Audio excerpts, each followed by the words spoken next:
नमस्कार दोस्तों, आप सभी का स्वागत है हमारे चैनल पर।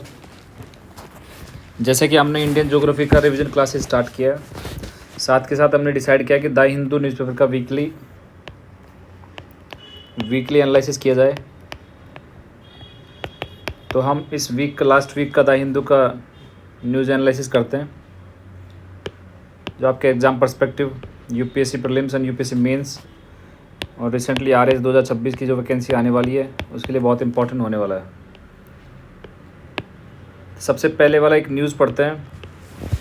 जैसे कि आपको पता होगा, सीईसी रिमूवल को लेके एक मोशन लाया गया चीफ इलेक्शन कमिश्नर को रिमूव करने के लिए। अपोजिशन पार्टीज़ के 193 मेंबर्स, जिनमें 63 मेंबर्स राज्यसभा के थे, 130 मेंबर्स लोकसभा के थे, उन्होंने साइन किया था मोशन पर और वो लाया गया। बट उसको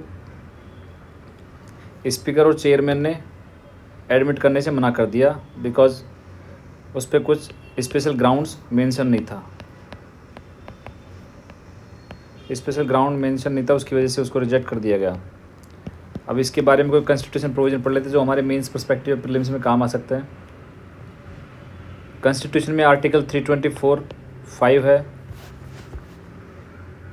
जो पार्लियामेंट को पावर देता है एक लॉ बनाने के लिए सीईसी के रिगार्डिंग, एंड प्रेसिडेंट को पावर देता है उसकी सर्विस कंडीशंस एंड उसका टीन्योर को बताने के लिए। इस आर्टिकल में दो प्रोविज़न है।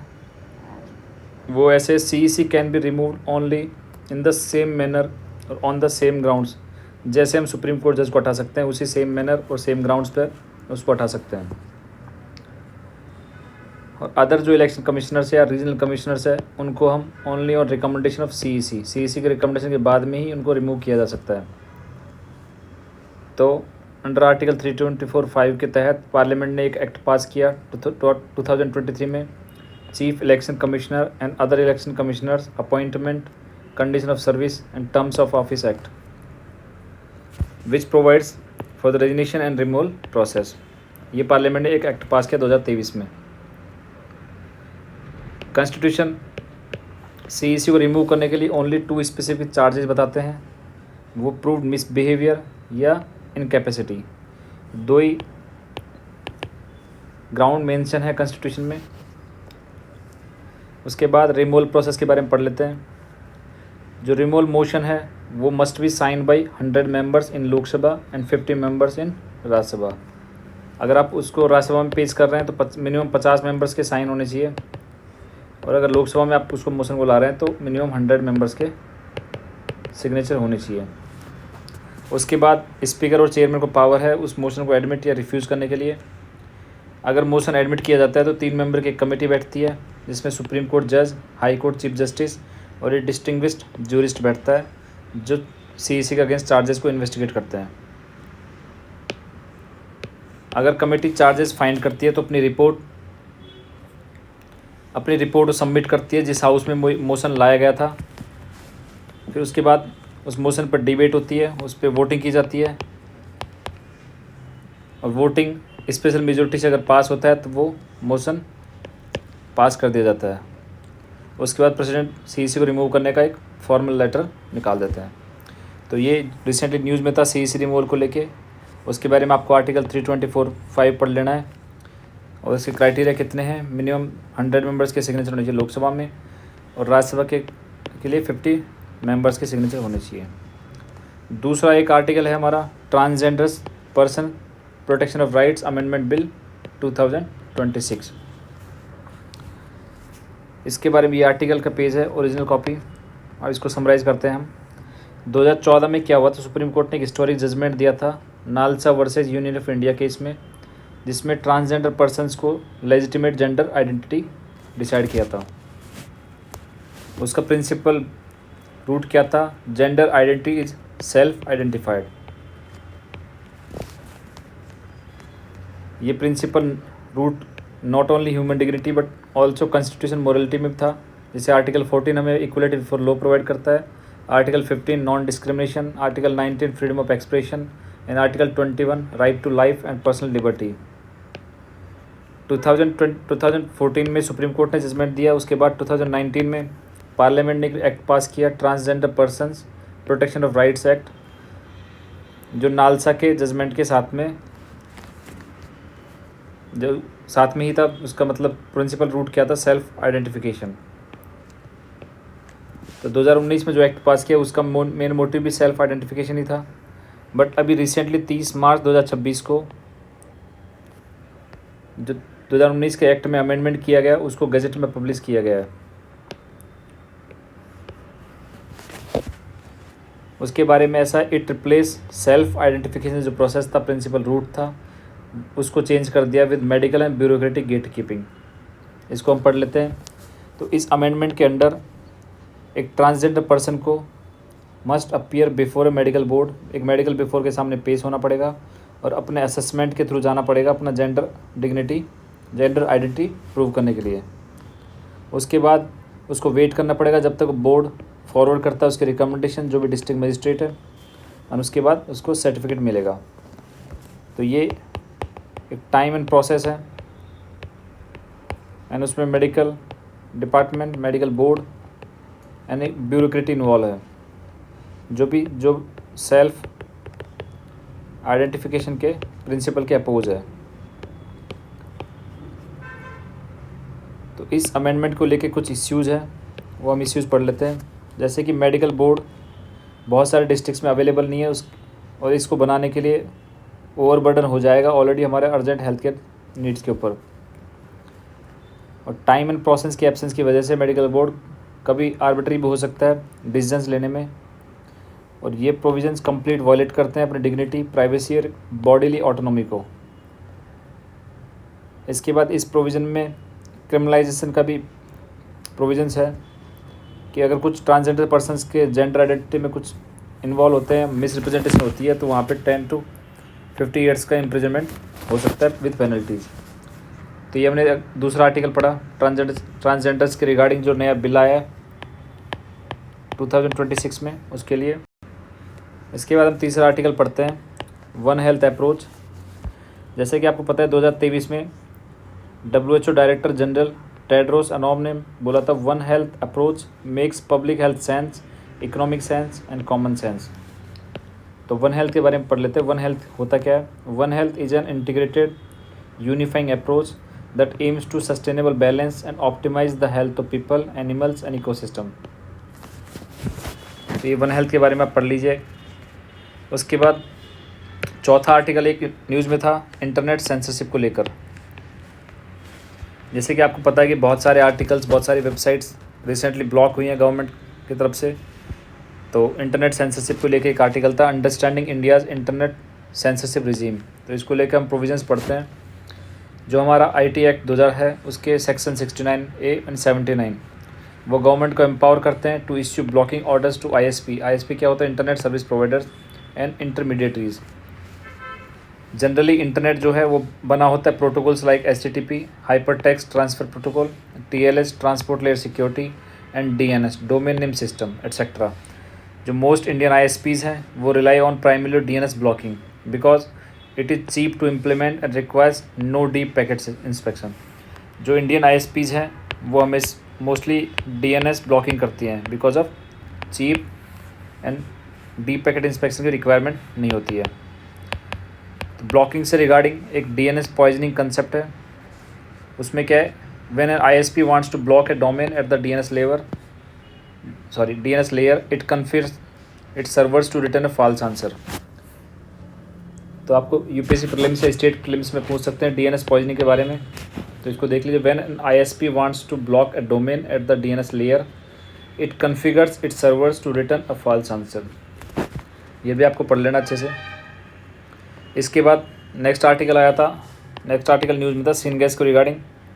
सिनगैस होता क्या है? सिनगैस सिंथेसिस गैस होती है जो मिक्सर होता है primary compose of hydrogen, carbon monoxide, sometimes carbon dioxide also, produced by gasifying carbonaceous feed stocks like coal, biomass, waste. इसको लेके न्यूज़ में था बिकॉज जिंदाल जो स्टील फर्म्स है उसने यूज़ करना स्टार्ट किया सिनगैस को इन फर्नेसेस प्रोसेस में, बिकॉज जो वेस्ट एशिया वॉर की वजह से LPG क्राइसिस हुआ था। उसके बाद सिनगैस स्टार्ट कर दिया था उसने अपने फर्नेसेस एप्लीकेशन में। इसके बाद नेक्स्ट न्यूज़ थी साउथ पारस गैस फील्ड को लेकर, जिसमें इजराइल ने अटैक किया था। South Pars gas field world की लार्जेस्ट गैस फील्ड है जो 51 trillion cubic metres natural gas के स्टोर है। इसमें ईरान एंड कतर दोनों यहाँ से LNG प्रोड्यूस करते हैं।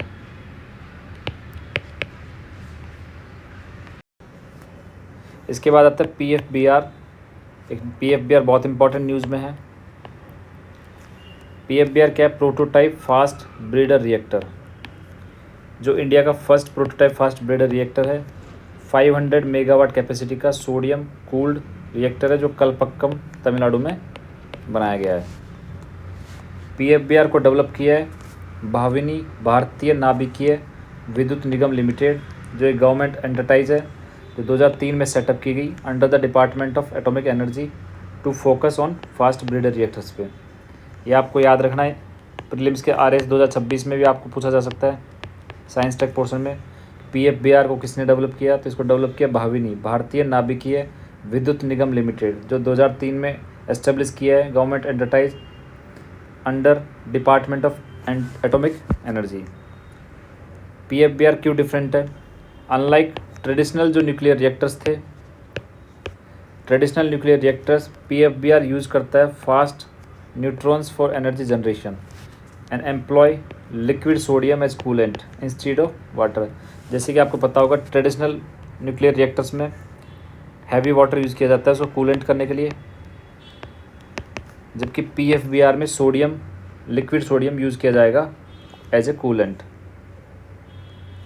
PFBR is powered by plutonium and uranium based mix oxide fuel which ensure high efficiency in power generation. जैसे कि आपको पता है ट्रेडिशनल जो न्यूक्लियर प्लांट्स है उसमें यूरेनियम यूज़ किया जाता है और जो वेस्ट यूरेनियम है उसको बाहर निकाल दिया जाता है, जबकि PFBR में क्या होगा, जो फर्स्ट फेज़ में जो वेस्ट यूरेनियम निकलेगा उसको इसके फ्यूल की तरह काम लिया जाएगा सोडियम लिक्विड सोडियम कूलेंट के साथ में। तो ये हमारी एनर्जी एफिशिएंसी बढ़ाएगा और हमारा फ्यूल वेस्टेज भी कम करेगा। इसके साथ में आपको एक टर्म इम्पॉर्टेंट याद रखना है इंडिया के जो 3 स्टेज न्यूक्लियर प्रोग्राम के बारे में। इंडिया का एक 3 स्टेज न्यूक्लियर प्रोग्राम है, जिसमें first stage involves the use of pressurised heavy water reactors PSWRs fuelled by natural uranium and light water reactors. पहला स्टेज इसमें है जिसमें हम नेचुरल यूरेनियम्स को यूज़ करेंगे लाइट वाटर कूलेंट के साथ में। Second stage involves reprocessing used fuel from the first stage to recover the plutonium to fuel FBR। Second stage में जो हमारा फर्स्ट स्टेज के साथ जो फ्यूल निकलेगा उसको हम रीयूज़ कर सकते हैं, रिप्रोसेस कर सकते हैं प्लूटोनियम के लिए और उसको FBR का फ्यूल की तरह काम ले सकते हैं, साथ में liquid sodium as a coolant.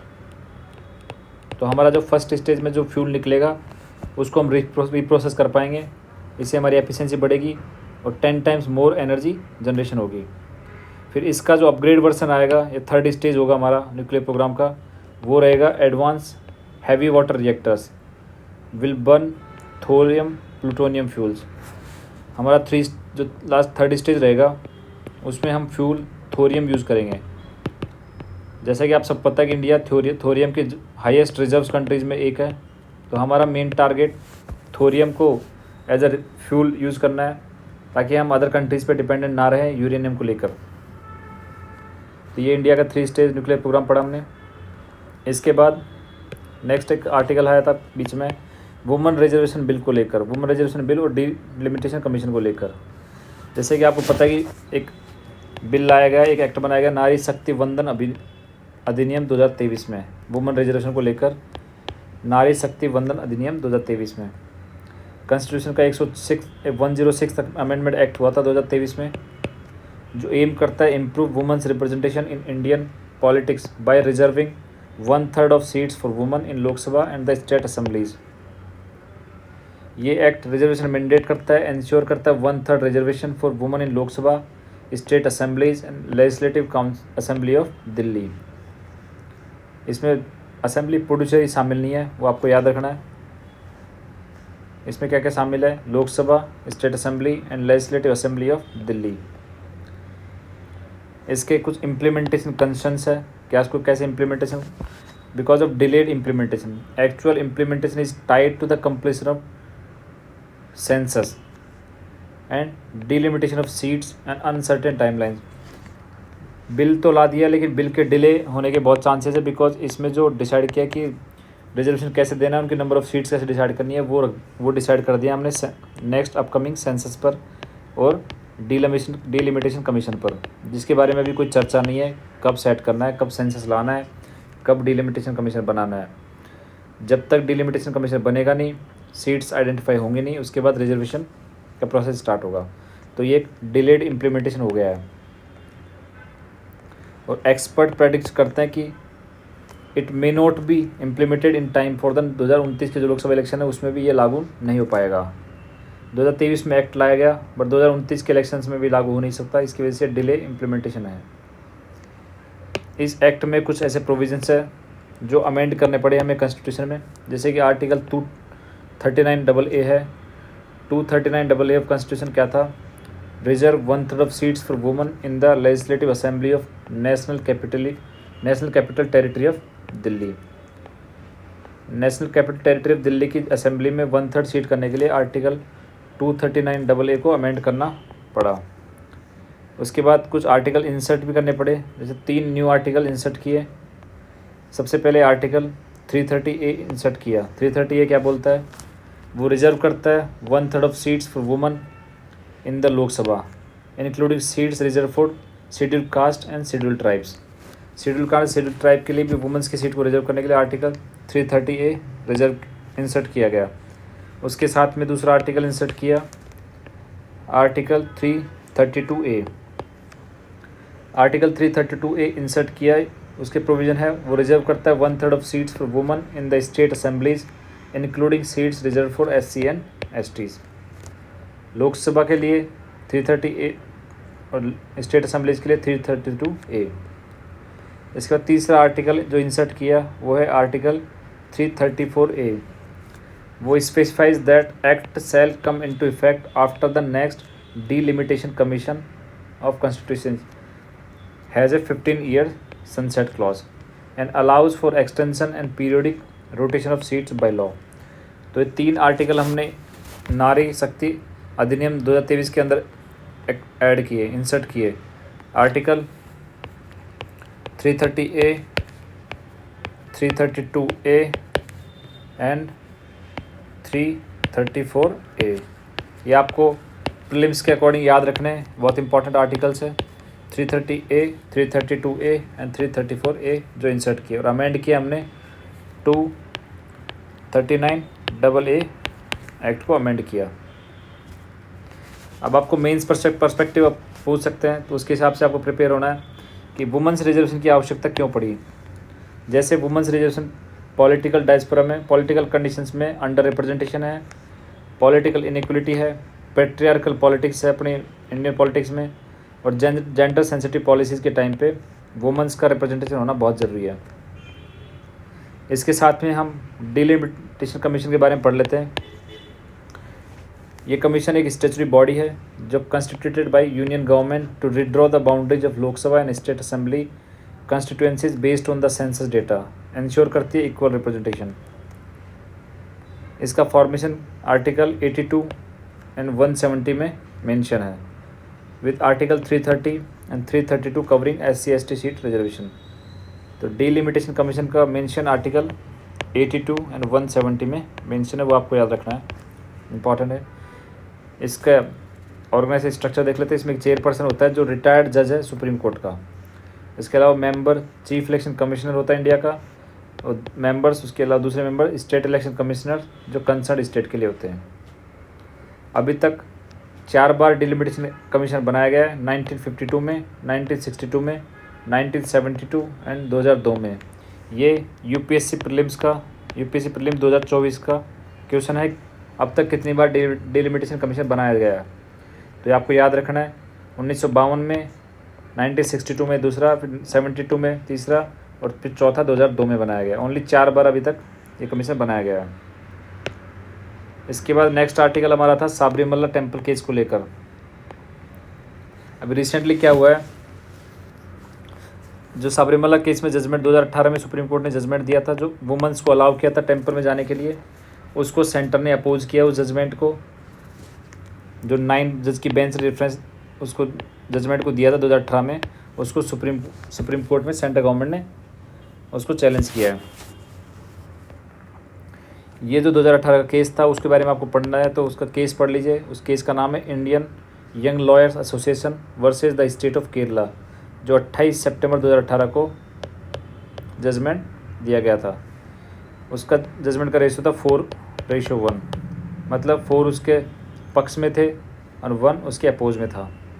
तो अभी रिसेंटली इस केस को सेंटर ने अपोज किया है, सेंटर ने चैलेंज किया है सुप्रीम कोर्ट में फिर से। तो आप इसको बारे में पढ़ सकते हैं। इसके बाद अगले दिन भी वही सेम न्यूज़ द हिंदू में रहा PFBR को लेकर, प्रोटोटाइप फास्ट ब्रेडर रिएक्टर को। इसमें सबसे बड़ा आर्टिकल था why India wants fast bladder reactor, जिसको पूरे वर्ल्ड में मेन न्यूज़ पे था कि इंडिया ने एक अपना प्रोटोटाइप फास्ट ब्रेडर रिएक्टर बना लिया है। तो इसमें आप देख सकते हैं एक फ्लो चार्ट है। जो फर्स्ट स्टेज है जिसमें pressurised heavy water reactors use किए हैं, उसमें फ्यूल आप यूज़ करते हैं नेचुरल यूरेनियम, जो यूरेनियम 238 है प्लस यूरेनियम 235 है। उसके बाद न्यूट्रॉन्स करते हैं जो उस ड्यूटेरियम को यूज़ करते हैं हैवी वाटर की तरह PSWR रिएक्टर में। उसके बाद जो बचता है वो बचता है प्लूटोनियम 239, उसको हम सेकंड स्टेज में एज ए फ्यूल यूज़ करेंगे। साथ में हम sodium liquid sodium coolant use करेंगे। और थर्ड स्टेज में हम थोरियम 232 को एज ए फ्यूल यूज़ करने वाले हैं, जो थोरियम रिएक्टर कहलाएंगे। ये हमारा थर्ड स्टेज होने वाला है, बिकॉज जो वर्ल्ड्स का थोरियम रिजर्व है वो उसका 1/4 इंडिया में है। अगर हम थर्ड स्टेज अचीव कर लेते तो इंडिया एनर्जी में सोवरेनिटी हासिल कर लेगा। इसके बाद एक आर्टिकल था जो आपको पढ़ना है एग्ज़ाम पर्सपेक्टिव, राहुल संकृत्यान के बारे में। राहुल संकृत्यान का ओरिजिन नाम था केदारनाथ पांडे, जो बिहार में पीजेंट्स मूवमेंट के लिए फेमस थे। बाद में उन्होंने बहुत सारी साहित्य की बुक लिखी, उनको साहित्य अकादमी अवार्ड मिला। तो इसके बारे में आप थोड़ा देख लेते हैं। इनका ओरिजिनल नाम था राहुल का केदारनाथ पांडे। इन्होंने साहित्य अकादमी अवार्ड अपना जीता 1958 में। 1958 में इनको साहित्य अकादमी अवार्ड मिला था। उनके बुक का नाम था मध्य एशिया का इतिहास। तो ये आपको याद रखना है, एग्जाम पर्सपेक्टिव करंट अफेयर्स में पूछ सकते हैं, करंट अफेयर्स सेक्शन में पूछ सकते हैं। जो केदारनाथ पांडे थे राहुल संकृत्यान, उनको साहित्य अकादमी अवार्ड मिला था 1958 में। उनकी बुक का नाम था मध्य एशिया का इतिहास। ठीक है। उसके बाद एक इम्पॉर्टेंट चीज़ थी ग्रुप न्यूज़ द हिंदू में, ईस्ट अफ्रीकन कंट्रीज़ में 3 एथनिक ग्रुप्स हैं, उनके नाम आपको पता लगा। एक तो था हुतू, ये यूपी से पूछ सकते हैं। Ethnic group east African countries में हुतू, तुत्सी एंड तवा। ये एथनिक कम्युनिटीज़ में हुतू, तुत्सी एंड तवा, ये अफ्रीकन कंट्रीज़ में एथनिक कम्युनिटी है। और ये लैंग्वेज यूज़ करती है बांटू लैंग्वेज। ये आपको याद रखना है। हुतू, तुत्सी, तवा, ये एथनिक कम्युनिटीज़ हैं ईस्ट अफ्रीकन कंट्रीज़ की, जो लैंग्वेज बांटू यूज़ करती हैं। इसके बाद एक न्यूज़ थी, न्यूज़ का हेडिंग है China visit to sow seeds of peace. ये बोलती है ताइवान की जो लीडर है चैंग, जो KMT पार्टी की लीडर है। जैसे कि आपको पता है KMT ताइवान में 3 पार्टी हैं, DPP, KMT एंड TPP, जो रिसेंटली पार्टी है।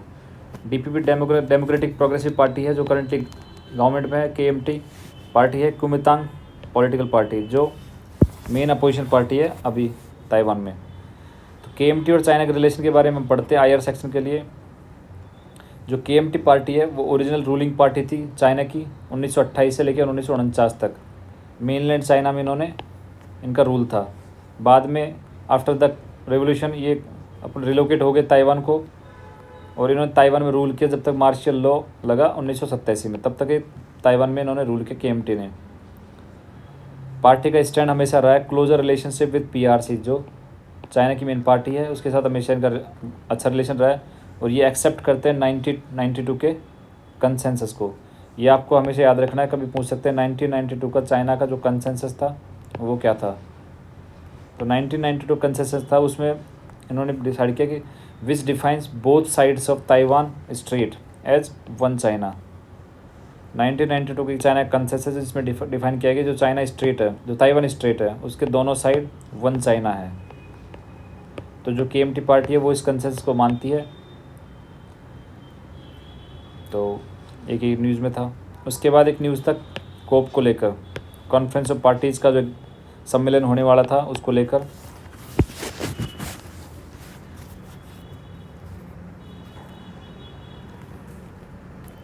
जब COP28 था दुबई में 2023 में, जब प्राइम मिनिस्टर मोदी ने बोला था कि COP जो 2028 का होगा, COP33 जो 2028 होगा उसको इंडिया होस्ट करना चाहेगा, लेकिन अभी रिसेंटली इंडिया ने अपनी बिड करने से मना कर दिया है, विड्रॉ कर लिया बिड करने से। COP33 तो 2028 का होने वाला है उसके लिए। तो इसकी हिस्ट्री देख लेते हैं हम।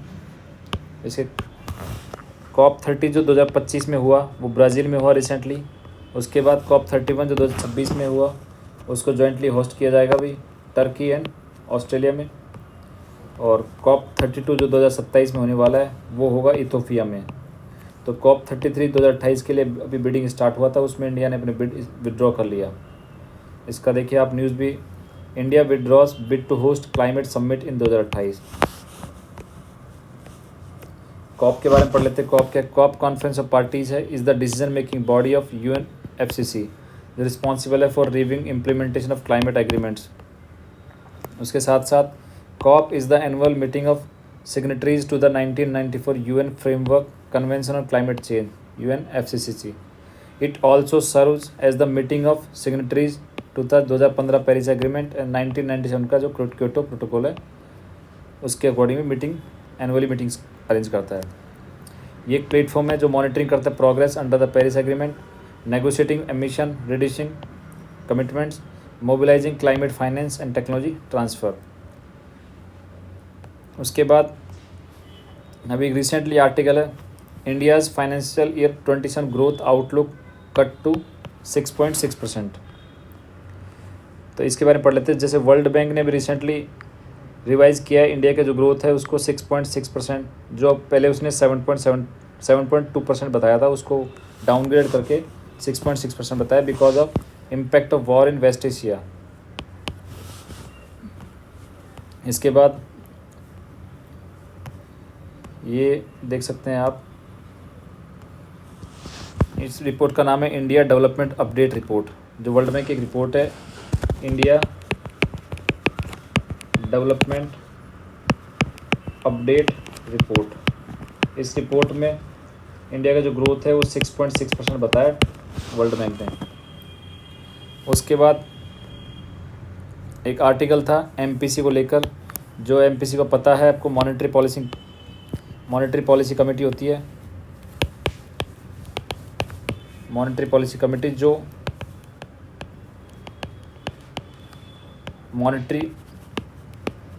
मॉनेटरी टूल्स यूज़ करते हैं इन्फ्लेशन कंट्रोल करने के लिए। तो अभी रिसेंटली RBI की जो मॉनेटरी पॉलिसी कमेटी है उन्होंने जो रेपो रेट है उसको चेंज करने से मना किया है। इसके बारे में आपको बता देते हैं। The challenge before the MPC is that main tool is the repo rate. MPC के सामने हमेशा चैलेंज रहा है रेपो रेट, जो इम्पैक्ट करता है growth and inflation in a positive way. जैसे अगर आपने रेपो रेट को बढ़ा दिया आपको इन्फ्लेशन को कंट्रोल करने के लिए, तो आप उसकी वजह से आप ग्रोथ को हर्ट होगा। और अगली दूसरी साइड क्या है, अगर आपने रेट को कम किया ग्रोथ को बढ़ाने के लिए, तो वो वापस से इन्फ्लेशन इंक्रीज़ करेगा। तो हमेशा से एमपीसी के सामने ये चैलेंज रहा है रेपो रेट को लेकर। जैसे भी रिसेंटली जो वेस्ट एशिया में जो वॉर चल रहा है, उसकी वजह से क्या हुआ, सप्लाई चेन में कंस्टेंट्स है, उसकी वजह से कॉस्ट बहुत ज़्यादा बढ़ गया है। कॉस्ट बढ़ने से इन्फ्लेशन भी है और ग्रोथ भी अफेक्ट हुई है। तो आरबीआई गवर्नर ने अभी इसको अनचेंज रखा है, इसमें कोई चेंज नहीं रखा। उसके बाद एक आर्टिकल था स्कॉलरशिप फॉर एकेडमिक स्टूडेंट्स के लिए। इसमें जो एकेडमिक स्ट्रक्चर में स्कॉलरशिप का पैटर्न है उसको लेकर एक आर्टिकल है। जैसे India has been making gradual progress to expand capacity, the number of higher education institution has grown 51,000 से, जो 2014 में 51,000 हायर एजुकेशन इंस्टीट्यूट थे, उसे 17,000 इंस्टीट्यूट हो गए हैं। बट जो नेशनल GER है, GER क्या है, ग्रॉस एनरोलमेंट रेशो, उसको 50% का टारगेट रखा था हमने, बट वो 29% पे ही अभी है।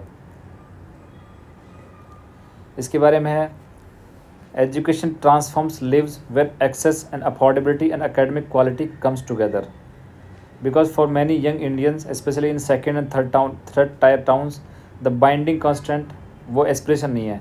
हायर एजुकेशन इंस्टीट्यूशन आपने बना दिए, बट उनमें एडमिशन लेना सेकेंड और थर्ड टायर टाउन्स के बच्चों के लिए वो एक एस्पिरेशन नहीं है, बट वो डिपेंड करता है उनकी कॉस्ट और उनकी पार्टिसिपेट के रिस्क पे, उनका फर्दर एम्प्लॉयमेंट पे, उनका जो एकेडमिक फ़ीस स्ट्रक्चर है उसको लेकर वो डिपेंड करता है। तो इसके बारे में पूरा एक आर्टिकल है, कैसे रिफॉर्म किया जाता है स्कॉलरशिप कल्चर को, वो आप देख सकते हैं। ये नारी शक्ति का हमने पहले पढ़ लिया, और इसके बारे में आप दोबारा पढ़ सकते हैं। नारी शक्ति कैसे इंडिया की जो ग्रोथ है उसमें कैसे योगदान दिया। जैसे रिसेंटली आप देखा 57 करोड़ बैंक अकाउंट्स ओपन किए हैं PM जन धन योजना के अंदर, जिसमें 55% वुमेन हेल्ड करती हैं, तो फाइनेंशियल इंक्लूजन बढ़ा है वुमेंस का। उसके बाद नियरली 10 करोड़ वुमेंस को, जो 90 लाख सेल्फ हेल्प ग्रुप्स में, ऑर्गेनाइज ग्रुप्स में 10 करोड़ वुमेंस ने हिस्सा लिया है। उसके बाद प्रधानमंत्री उज्ज्वला योजना में जिसने 10.5 करोड़ हाउस होल्ड्स को गैस कनेक्शन दिए हैं, उससे महिलाओं की जो हेल्थ रिस्क को रिड्यूस हुआ है। और उसके बाद मुद्रा लोन्स स्कीम के अंडर 70% लोन्स वुमेंस को दिए गए हैं, तो वो सब स्कीम से वुमेंस का इम्प्रूवमेंट हुआ है और इंडिया का ग्रोथ में फ़ायदा मिला है। उसके बाद एक आर्टिकल है इलेक्शन स्पेंडिंग को लेकर, इसमें डिस्कशन चलता है, तो उसके बारे में एक क्वेश्चन आता है हमेशा। The election commission mandate that candidates can spend only a few lakhs but the candidates spend higher than that, how is the EC allowing them to do. माना जाता है कि इलेक्शन कमीशन ने कुछ अमाउंट फिक्स किया कि आप इतना अमाउंट स्पेंड कर सकते हैं, लेकिन फिर भी कैंडिडेट्स अपने इलेक्शन कैंपेन में बहुत ज़्यादा पैसा खर्च कर सकते हैं, पैसा खर्च करते हैं जनरली। तो इलेक्शन कमीशन उसको कैसे ऑब्जर्व करता है उसके बारे में है। जनरली इलेक्शन कमीशन ने ऑफिशियल लिमिट रखा है 95 lakh rupees for parliamentary constitution. अगर किसी को MP का इलेक्शन लड़ना है तो वो 95 लाख रुपीज़ खर्च कर सकता है इलेक्शन कैंपेन में। बट ऐसा रिपोर्ट्स हैं कि लोग 10 to 15 करोड़ रुपीज़ खर्च करते हैं, because in reality expenditure runs into tens of crore. There is no limit on parties expenditure but only on candidate. इसके बारे में इलेक्शन कमीशन का कहना है कि election commission does send observers but they are there only from the day of nomination. Observers होते हैं 10 to 15 observers, तो वो पूरे जो 20 डेज़ का कैंपेन है उस पर मॉनिटर रखना बहुत इम्पॉसिबल है। उसकी वजह से यहाँ पे ब्लैक मनी या अनकाउंटेड मनी सर्कुलेट होता है इलेक्शन कैंपेन में। इसके बाद ये उस इलेक्शन कैंपेन के बारे में आर्टिकल है। उसके बाद एक ऑपरेशन सुकून आपको पढ़ना पड़ेगा। ऑपरेशन सुकून, जैसे रिसेंटली अभी इजराइल ने लेबनान पे अटैक किया, तो 2006 में जब इजराइल ने लेबनान पे बॉम्बार किया था, तब वहाँ पे इंडिया ने अपना एक ऑपरेशन सुकून मिशन चलाया था इंडियंस को एवैक्यूएट करने के लिए। तो आपको याद रखना पड़ेगा ऑपरेशन सुकून क्या था। 2006 में लेबनान से इंडियन सिटीजन्स को एवैक्यूएट करने के लिए इंडियन नेवी ने चलाया था INS मुंबई पे। उसके बाद एक आर्टिकल है जन विश्वास बिल को लेकर। जन विश्वास बिल क्यों लाया गया है? जैसे कि आपको पता है कि इंडिया में जो रेगुलेटरी फ्रेमवर्क है बहुत ज़्यादा पुनिटिव एस्पेक्ट्स को लेकर है। आप कुछ भी फॉर्म एप्लीकेशंस हो गया, कुछ भी आपको कंप्लाइंस देना है गवर्नमेंट को, उसमें कुछ माइनर मिस्टेक्स की वजह से आप उस वर्क को लूज़ कर सकते हैं या आपको पनिशमेंट हो सकता है। तो माइनर प्रोविजन से मिस टाइपोग्राफिकल एरर की वजह से भी बहुत सारे आपको लॉसेज हो सकते हैं। उन सब को रिमूव करने के लिए या कुछ लॉज में फ्लॉज को कम करने के लिए जन विश्वास बिल लाया गया। तो ये आप ढंग से पढ़ सकते हैं इस बारे में, ये पूरा आर्टिकल है। इसके बाद आता है गगनयान को लेकर। जैसे कि हमारा गगनयान मिशन के प्रोसेस में है, तो इसके बारे में आता है एक आर्टिकल कि how will Gaganyaan astronauts return safely to earth. Gaganyaan के जो एस्ट्रोनॉट हमारे जाएंगे स्पेस में, उनको रिटर्न सेफली लैंडिंग कैसे की जा सकती है उसके बारे में डिस्कशन चल रहा है कि वह जो पैराशूट्स हैं वो अकेले सफिशिएंट नहीं है, उसके साथ सेफ सॉफ्ट लैंडिंग कैसे करें, सी लैंडिंग और लैंड टच डाउन्स के बारे में भी बातें हो रही हैं। तो ये आप पढ़ सकते हैं। उसके बाद क्यूबा का जो पॉलिटिकल सिस्टम है उसके बारे में एक आर्टिकल था, वो भी इम्पॉर्टेंट है, इसमें से आप थोड़ा देख लेना और अपने शॉर्ट नोट बना सकते हैं। फिर लास्ट एक न्यूज़ था साउथ चाइना सी को लेकर। साउथ चाइना सी में आपको पता है जैसे डिस्प्यूट है among the China and Philippines and Vietnams. तो अभी रिसेंटली फिलीपींस ने साउथ चाइना सी के आइलैंड पे अपना एक कोस्ट गार्ड डिस्ट्रिक्ट का एक ऑफिस इनोग्रेट किया है, जिसका चाइना ने अपोज किया है। तो साउथ चाइना सी के बारे में भी आप अच्छे से पढ़ लीजिए। थैंक यू, आज के लिए इतना ही है। इस वीक का द हिंदू का एनालिसिस कंप्लीट है, नेक्स्ट वीक का फिर से हम कंप्लीट करेंगे। सब्सक्राइब कीजिए चैनल को। Thank you.